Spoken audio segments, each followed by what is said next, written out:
లేకపోతే మిల్లర్ల చేతుల్లో మోసపోకుండా ఉండడానికి కనీస మద్దతు ధర విధానాన్ని తేవడమే కాకుండా పక్కడ్బందీగా అమలు చేసి రైతులు పండించే పంటకు కనీస మద్దతు ధరను ప్రకటించి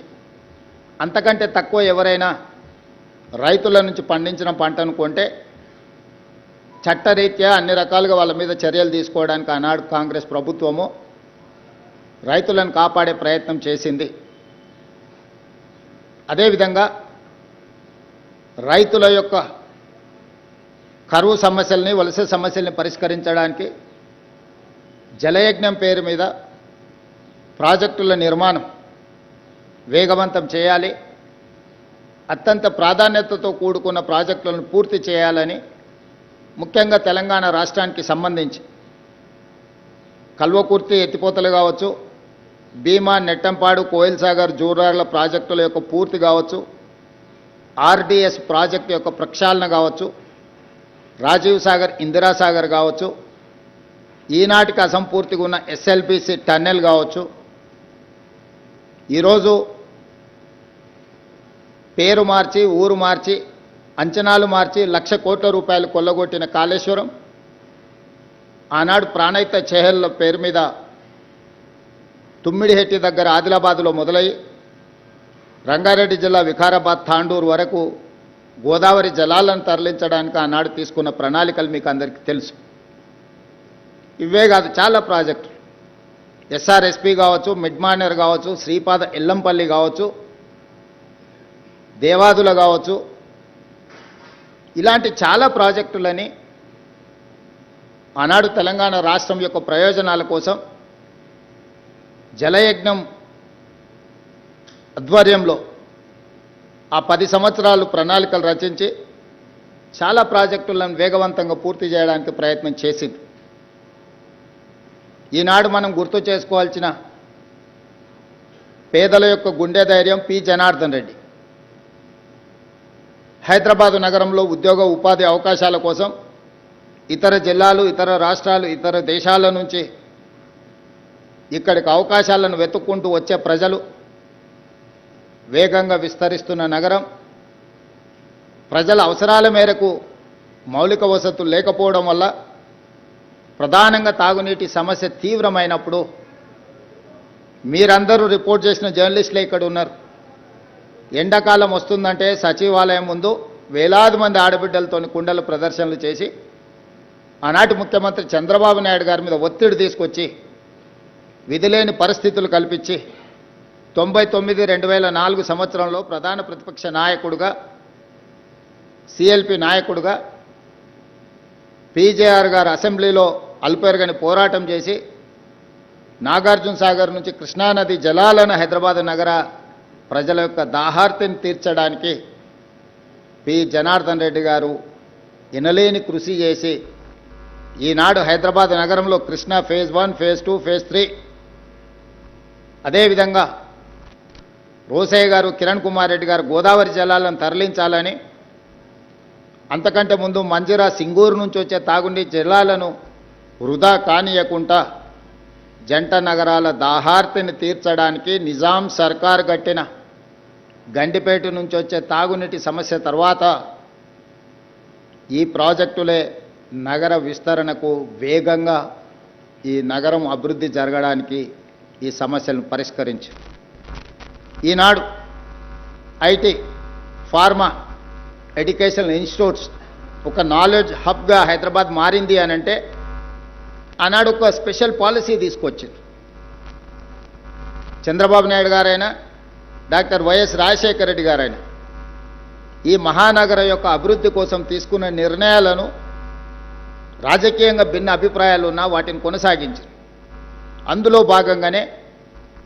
ఈ జంట నగరాల చుట్టూతా జంట నగరానికి నిరంతరాయంగా విద్యుత్తును సరఫరా చేయాలి, తద్వారా పెట్టుబడులు వస్తాయి, ఐటీ రంగం, ఫార్మా రంగం విస్తరిస్తుందని ఆనాడు ఎంతో విద్యుత్తు కొరత ఉన్న ఈ జంట నగరాలకు నిరంతరాయ విద్యుత్తును ఆనాడు అందించడం వల్ల విప్రో, మైక్రోసాఫ్ట్, ఇన్ఫోసిస్ లాంటి, గూగుల్ లాంటి సంస్థలు పెద్ద పెద్ద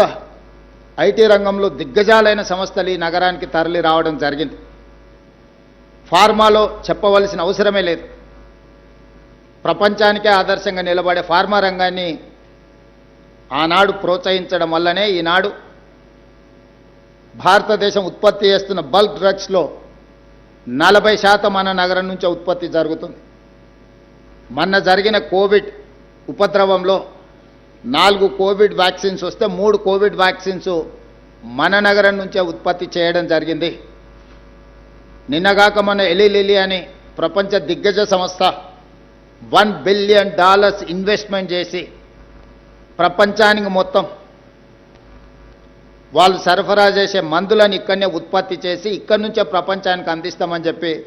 ఈరోజు మొదటి విడతగా $1 బిలియన్ ఇన్వెస్ట్మెంట్కి ఈరోజు మన నగరానికి తరలి రావడం జరిగింది. ఇలాంటి చాలా సంస్థలు మేము వచ్చిన తర్వాత global capability centres, data centres, ఇతర సంస్థలు, జీసీసీలు, ఈ దేశంలో వచ్చిన ఫార్చ్యూన్ 500 కంపెనీలకు సంబంధించిన జీసీసీలు ఈ దేశానికి వచ్చిన దాంట్లో 70% ఓన్లీ హైదరాబాద్ నగరానికే తరలి వచ్చినాయి. అందులో అమెరికన్ ఎయిర్లైన్స్ కావచ్చు, మెక్డొనాల్డ్స్ కావచ్చు, వాన్గార్డ్ కావచ్చు, లేకపోతే కాగ్నిజెంట్ కావచ్చు, ఇట్లా నేను చెప్పుకుంటూ వెళ్తే ప్రపంచాన్నే శాసించగలిగే సంస్థలన్నీ కూడా ఈరోజు హైదరాబాదు నగరంలో గ్లోబల్ కేపబిలిటీ సెంటర్స్ని ఇక్కడ ప్రారంభించి ప్రపంచానికి అవసరమైన మానవ మేధస్సును మన నగరం నుంచే మనం అందిస్తున్నాము. ఇవాళ ఇవన్నీ రావడానికి కారణం ఆనాడు తీసుకున్న ప్రణాళికలు. నేదురుమల్లి జనార్దన్ రెడ్డి గారు ఉన్నప్పుడు పునాది రాయి వేసిన హైటెక్ సిటీ, రాజశేఖర్ రెడ్డి గారు కొనసాగించిన ఔటర్ రింగ్ రోడ్, అంతర్జాతీయ ఎయిర్పోర్ట్, మెట్రో రైలు, కృష్ణా గోదావరి తాగునీటి జలాలు, ఐఎస్బీలు, నల్చర్లు, ట్రిపుల్ ఐటీలు, చంద్రబాబు నాయుడు గారు ప్రారంభించిన రాజకీయ కక్ష లేకుండా వాటిని వేగంగా అభివృద్ధి చేయడానికి, ఒక నాలెడ్జ్ హబ్ను క్రియేట్ చేయడానికి ఆనాడు విజయభాస్కర్ రెడ్డి గారు ప్రోత్సహించిన అపోలో హాస్పిటల్స్ నుంచి మొదలు పెడితే ఈనాడు ఉన్న ఏఐజీ, యశోద, గొప్ప గొప్ప హెల్త్ సెంటర్స్ ఇక్కడికి రావడానికి కారణము ఆనాడు కాంగ్రెస్ పార్టీ తీసుకున్న పాలసీలే. ఇవన్నీ కూడా తెలంగాణ గ్రోత్ ఇంజన్ కింద మారినాయి. ఎందుకు ఆంధ్రప్రదేశ్ విడిపోయినప్పుడు ఆంధ్రప్రదేశ్కు సంబంధించిన ప్రజాప్రతినిధులు హైదరాబాద్ నగరంలో మాకు వాటా కావాల్సిందే,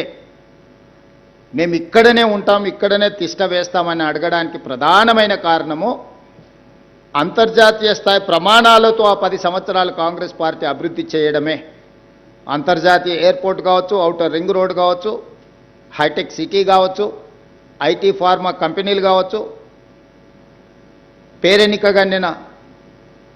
విద్యా సంస్థలు కావచ్చు, మెట్రో రైలు కావచ్చు, తాగునీటి సమస్య కావచ్చు, నిరంతరాయంగా విద్యుత్తు సరఫరా కావచ్చు. దాదాపుగా ప్రతి సంవత్సరం 1,10,000 మంది ఇంజనీరింగ్ విద్యార్థులను అందించడం వల్ల,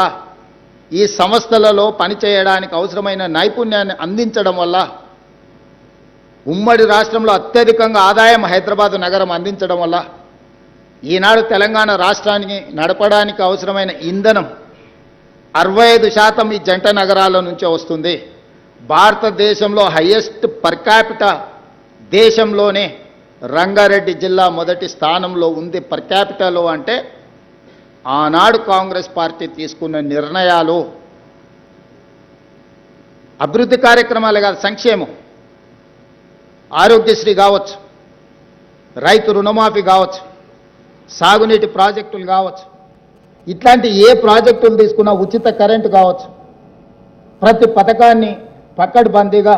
ఇందిరమ్మ ఇండ్లు, స్కై ఇస్ ద లిమిట్, దళితులకు, గిరిజనులకు, ఆదివాసీలకు 25 లక్షల ఎకరాల అసైన్మెంట్ భూములు, 10 లక్షల ఎకరాల పోడు భూముల పట్టాలు, 2006 అటవీ హక్కుల చట్టాన్ని తీసుకొచ్చి భూమి కోసం, భుక్తి కోసం, విముక్తి కోసం కొట్లాడుతున్న ఆదివాసీలకు భూ యజమానులను చేసి నిజాం సర్కారు మీద తిరగబడ్డ ఆనాటి రాజుల మీద రాజ్యాల మీద పోరాటం జరిగిన సర్దార్ సర్వాయి పాపన్న నుంచి మొదలు పెడితే చాకలి ఐలమ్మ వరకు జరిగిన పోరాటాలన్నీ కూడా భూ పోరాటాలే, సాయుధ రైతాంగ పోరాటాలే. వాళ్ళ వారసత్వం కిందకు వచ్చిన నక్సల్బరి దున్నేవాడికి భూమి అనే నినాదం ఇస్తే ఆ నినాదాన్ని తూచా తప్పకుండా అమలు చేసిన party Congress party. PV Narasimha Rao గారు, శ్రీమతి ఇందిరాగాంధీ గారు అగ్రికల్చర్ సీలింగ్ యాక్ట్ తీసుకొచ్చి జమీందారుల దగ్గర, జాగీర్దారుల దగ్గర, భూస్వాముల దగ్గర ఉన్న లక్షలాది ఎకరాల భూములను ప్రభుత్వం తీసుకొని అసైన్మెంట్ పట్టాల మీద భూములు పంచిపెట్టడం వల్ల ఈరోజు దళితులు, గిరిజనులు గ్రామాలలో తలెత్తుకొని తిరగగలుగుతున్నారు. మేము భూ యజమానులము. ఇల్లు లేని వాళ్ళకి ఇందిరమ్మ ఇల్లు ఇచ్చి 25 లక్షల ఇల్లు ఈ ప్రాంతంలో ఆనాడు రాజశేఖర రెడ్డి గారు స్కై ఇస్ ద లిమిట్ అనే పథకంతో ఇందిరమ్మ ఇళ్లను పేదలకు ఇల్లు ఇచ్చి ఆత్మగౌరవాన్ని పెంచింది కాంగ్రెస్ పార్టీ. ఒకవైపు అభివృద్ధిని, ఇంకొక వైపు సంక్షేమాన్ని బ్యాలెన్స్ చేసుకుంటూ ఒక గుడ్ గవర్నెన్స్, ఒక ట్రాన్స్పరెంట్ గవర్నెన్స్ అందించి ఆ 10 సంవత్సరాలు నిరంతరం కాంగ్రెస్ పార్టీ రాష్ట్రం, కేంద్రం సమన్వయంతో పనిచేయడంతో